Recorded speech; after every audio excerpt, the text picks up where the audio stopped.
আমার হাতে যা দেখছেন সকলেরই পরিচিত আছে। এটা হচ্ছে কি একটা ব্লেড, এটা হচ্ছে কি একটা লেদার, এটা হচ্ছে কি একটা সিজার অর্থাৎ কেচি। আজকে জিলহজের 9 তারিখ আমাদের বাংলাদেশে ঈদুল আজহার অর্থাৎ জিলহজ মাসের আজকে হচ্ছে 9 তারিখ, আর ইংরেজি মাসের হচ্ছে আপনার 16 তারিখ। সকলেই জানেন যে 17 তারিখ রোজ সোমবার আমাদের ঈদ।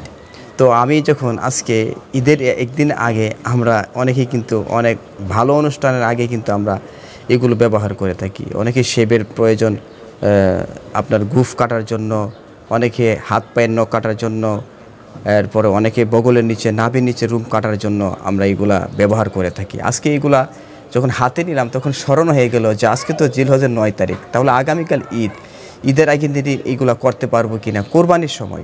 কোরবানির এই যে ঈদের সময় রাসূল সাল্লাল্লাহু আলাইহি ওয়াসাল্লাম বলেছেন, যখন জিলহজের চাঁদ উদিত হয়ে যাবে তখন 1 তারিখ থেকে 10 তারিখ পর্যন্ত তোমাদের হাত পায়ের নখ কাটতে পারবে না, চুল কাটতে পারবে না, বগলের নিচের রুম কাটতে পারবেন না, নাভির নিচের রুম কাটতে পারবেন না। এইগুলো না কাটার কারণ হচ্ছে, যখন আপনি এগুলো কাটবেন না আর কুরবানির ঈদ শেষ করবেন, জামাতে সালাত শেষ করবেন, তারপর কুরবানি দিবেন, আর যে এগুলো এইভাবে আমল করে যাবে 10 দিন, আল্লাহ সুবহানাহু ওয়া তাআলা তার আমলনামার মধ্যে কুরবানির ফজিলত দান করবেন। সুবহানাল্লাহ। ধনী হলে ডাবল সওয়াব, আর গরিব হলে কুরবানি করার ফজিলত। কারণ অনেক অসহায় আছে, গরিব আছে, তার কুরবানি দিতে পারে না। আর এই আমলটা যে করবে তার আমলনামার মধ্যে আল্লাহ রাব্বুল আলামিন কী করবেন, কুরবানি করার সওয়াব দান করবেন। আমি যখন আজকে হাতে নিলাম তখন স্মরণ হয়ে গেল এটা আমি কী করতেছি। তখন আমার একটা মনে হয়ে গেলো যে আপনাদের সামনেও আমি লাইভে আসি, অনেকে না জেনে আজকে কিন্তু অনেকেই করবেন, শেভ করে নেবে, তারপরে গুফ কেটে নেবে, হাত পায়ের নখ বা অন্যান্য যা রুম আছে এগুলো পরিষ্কার করে নেবে। এই কারণে আমি আপনাদেরকে লাইভে দিচ্ছি যে আপনারা যদি এটা স্মরণ হয়ে থাকে আর এটা যদি আপনাদের আমলে পরিণত হয়ে থাকে, তাহলে আপনি একটা কোরবানির ফজিলত পেয়ে যাবেন। এই কারণে এটা করার কারণ, অনেকেই কিন্তু ভুলবশত এইগুলো করে থাকি। এই কারণে আমার ভুলের মতো যে আমি আজকে ঈদের আগের দিন আমি কী করতেছিলাম, এটি কর্তন করার জন্য বা বগলের লোম বা অন্যান্য যে হাত পায়ের নখ কাটার জন্য আমি প্রস্তুতি নিয়েছিলাম। হাতে নেওয়ার পরে স্মরণ হয়ে গেল। আর পরে আমরা এই যেগুলো কাজ করে থাকি, তারপরে দেখেন আপনার ঈদ এসেছে, ঈদের সময় আমরা কী করি, আরেকটি আমরা আমল করতে পারি যে আমরা যখন ঈদ করতে যাব এক রাস্তা দিয়ে যাব, অন্য রাস্তা দিয়ে আসব।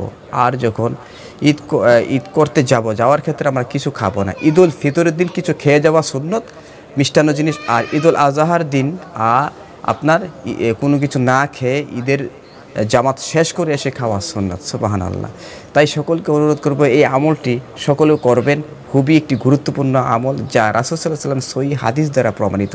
এটা কোনো দুর্বল হাদিস দ্বারা কোনো নয়, এটা হচ্ছে সহিহ মুসলিম, সহিহ বুখারী আরও অন্যান্য কিতাবে প্রমাণিত আছে, যা সর্বাধিক সাহাবী দ্বারা প্রমাণিত। রাসূল সাল্লাল্লাহু আলাইহি ওয়াসাল্লাম নিজে আমল করেছেন এবং অন্যদেরকে আমল করার উৎসাহ প্রদান করেছেন। বুঝতে পেরেছেন? আর তাই আজকে আমি এই লাইভে এসে আপনাদেরকে এটা জানিয়ে দেওয়া যে আজকে অনেকেই আছেন যে অনেক ভালো কাজে যাওয়ার আগে কিন্তু এগুলা শেভ করে যায়, বগলের রুম পরিষ্কার করে যায়, হাত পা নখ কেটে যায়। এটা কিন্তু একটা যাওয়ার আগে একটা মনে হয়। এই কারণে যেহেতু আগামীকাল ঈদ, অনেকে প্রস্তুতি নিচ্ছেন যে আমি শেভ করে আসি, সেলুন থেকে অনেকে শেভ করবে, অনেকে কী করবে বগলের রুম পরিষ্কার করবে, অনেকে অনেক কাজ করবে। এই কারণে আমি স্মরণ করে দিলাম, আপনারা যখন ঈদের জামাত শেষ করবেন, কুরবানি শেষ করবেন, তারপরে আপনারা কী করবেন, আপনাদের যে প্রয়োজনীয় কাজগুলো করবেন।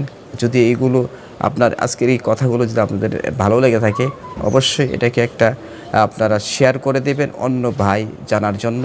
আরেকটি হচ্ছে একটা লাইক, একটা কমেন্ট অবশ্যই করবেন। কোন ধরনের ভিডিও পেতে চান সেই সম্পর্কে আপনারা মতামত দেবেন। ইনশাল্লাহ আমি নেক্সটে আপনাদের রিকর্ড আসবো। আসসালামু আলাইকুম।